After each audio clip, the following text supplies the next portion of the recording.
Salam əziz və dəyərli müəllimlər, yenidən xoş gördük hər birinizi. İbtidai sinif müəllimlər üçün indiyə qədər keçirilmiş sertifikasiya imtahanında düşən rəsmi sualların 9-cu hissəsinin izahını sizlərə təqdim edirəm.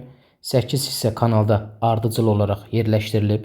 YouTube kanalımıza daxil olanda orada mahnı siyahıları, playlist var. Orada rəsmi sertifikasiya qəbul sualları var.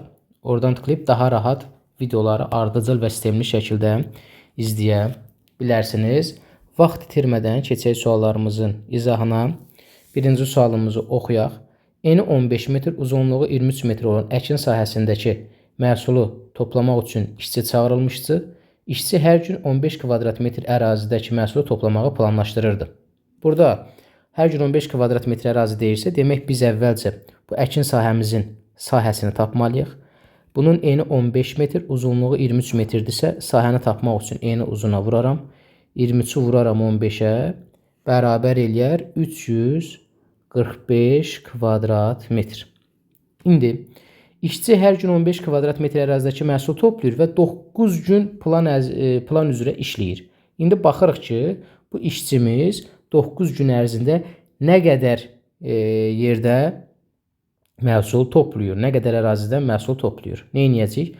9 günü vurarıq, bir gündə işlədiyi sahəyə. 9-u 15-ə vuranda bərabər eləyər 135 kvadrat metr görülən iş. Görülən iş. Belə 345-dən 135-i də çıxıb qalan işi tapa bilərik, amma tələsmirik. Aha. İkinci işçi dəvət olunur. Aha. İkinci işçi bir gün ərzində 9 kvadrat metr ərazidəki məhsul toplaya bilir. Əla. Bu da bizim üçün vacib bir informasiyadır. İkisi birlikdə 8 gün işlədikdən sonra. Kifayət qədər sadə formada bunu sadə cümlələrlə ifadə edirəm. Demək, dəyərli müəllimlər, biz tapmalıyıq ki, iki işçi birlikdə 8 gün ərzində nə qədər iş görəcək. Məsələn, mən və dostum, mən tutaq ki, 15 kvadrat metr ərazini toplayıram. Dostum 9 kvadrat metr ərazini toplayır. İkimiz bir gündə deyəndə biz 15 ilə 9-u toplayacaq və neçə gün işləsə o günə vurulur. Bu məntiq əsasən ikisi birlikdə dediyi bu 8 günü vuracam hər birinin bir gün ərzində topladığı məhsul ərazinin sahəsinə 15-in üzərinə gələcəksən 9-u. Bu 24 eləyir. 24-ü də 9-a vuranda elədi 192. Bura yenə yazıram görülən iş. Bu ikisinin bir yerdə gördüyü işdir. Dəyərli müəllimlər, əvvəl 135 kvadrat metr birinci işçi tək işləmişdi. İndi iki işçi birlikdə 192 kvadrat metr ərazi işlənib. Nəticə olaraq nə qədər toplanmamış məhsul qalıb, həmin ərazini tapmaq üçün ümumi ərazidən, yəni 345-dən çıxacaq bu toplanan ərazilər. 135 üstə gələk 192-yə. Buradan da toplayıb çıxsaq 327 eləyər. 345-dən də 327-nin çıxanda qalar 18 kvadrat metr. Məhsul toplanmamış ərazi 18 kvadrat metrdir. Doğru cavab elədi A variantı. Sadəcə diqqətli olmaq lazım idi. Gözəl bir sual idi. Növbəti sualımız yaş məsələsindən bağlıdır. Ata, oğul və qız. Baş hərflərini qeyd elədim. Atanın 45 yaşı var.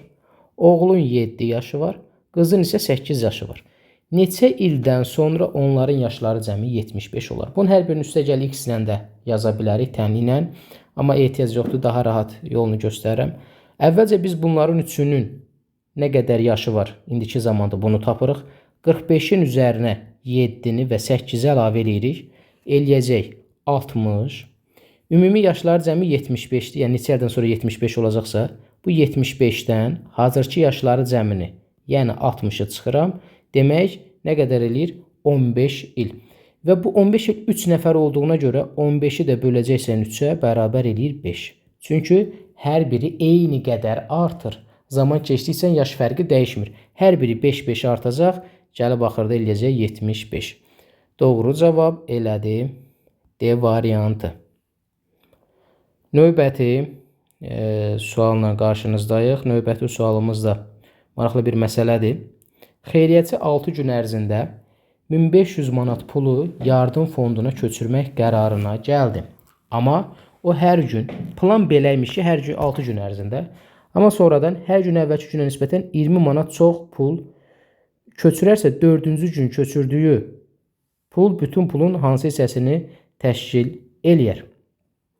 Biz burada Nə edəcəyik dəyərli müəllimlər? X ilə də yaza bilərik, amma ehtiyac yoxdur. Daha rahat tam hissə modelinə gedək. Birinci gün, bax burada qeyd edirəm. Bu birinci gün, ikinci gün, üçüncü gün, 4, 5 və 6 günlərimizi qeyd elədik. Birinci gün tutaq ki, bura bir dənə kvadrat çəkirəm. Hər gün əvvəlki günə nisbətən 20 manat çox deyilsə, ikinci gün kvadrat üstə gələ 20. Üçüncü gün bundan da 20 çox olanda kvadrat üstə gəl 40. Dördüncü gün kvadrat üstə gələ 60. Beşinci gün kvadrat üstə gəl 80. Ən sonda kvadrat üstə gələk 100. Və ümumi pulumuz nə qədərdir? 1500 manat. Bu sizə aşağı siniflərdən tanışdır. Hər halda şagirdlərə də bunu bu formada tədris eləyirsiniz. 1500 manat. İndi nə edəcəyik müəllimlər? Bu ədədləri toplayıb 1500-dən çıxarıq.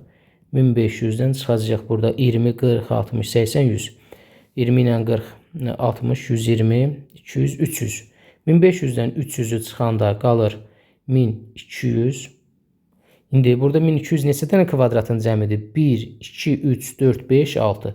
1200-ü də böləcəksən 6 yerə, bərabər eləyəcək 200. Demək 1 kvadrat bərabər 200.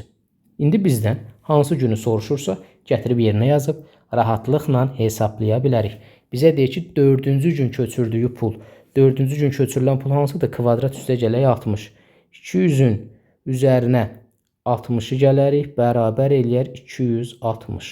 Demək 4-cü gün köçürülən pul 260-dır.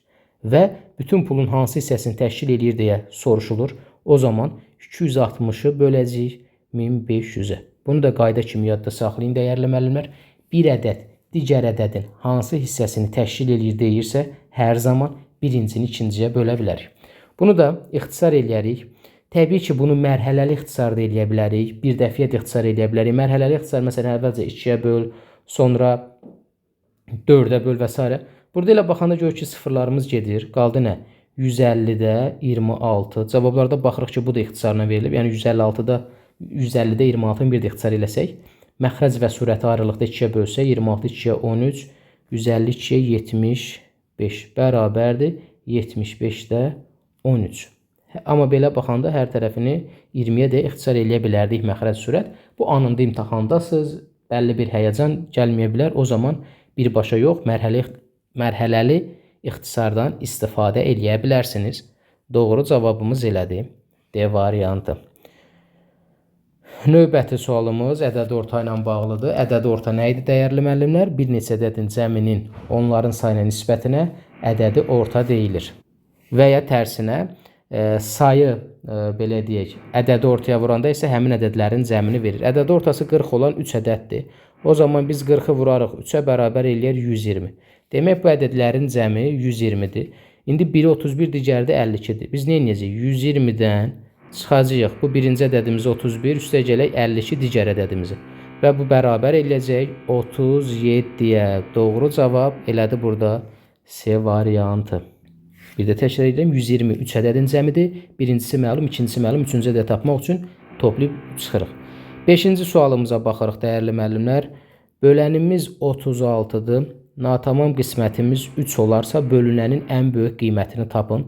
Qalığımız da burada yerləşir. Biz bilirik ki, qalıqlı bölmə əməlində qalıq hər zaman böləndən kiçik olmalıdır. Və burada bölünənin ən böyük qiymətini soruşursa, təbii ki, qalığın da ən böyük qiymətini götürəcəyik. Qalığımız 36-dan kiçikdir. 36-dan kiçik olan ən böyük ədədimiz 35-dir. Onda belə çıxır ki, bölən 36, natamam qisməti 3, qalıq 35. Ədədi necə taparıq? 36-nı vurarıq 3-ə, üzərinə gələrik 35. 36 vurulsun 3, üzərinə gəlinsin 35. Bu da bərabərdir 108, üstə gələk 35, bərabər eləyəcək 143. Doğru cavab var C variantında.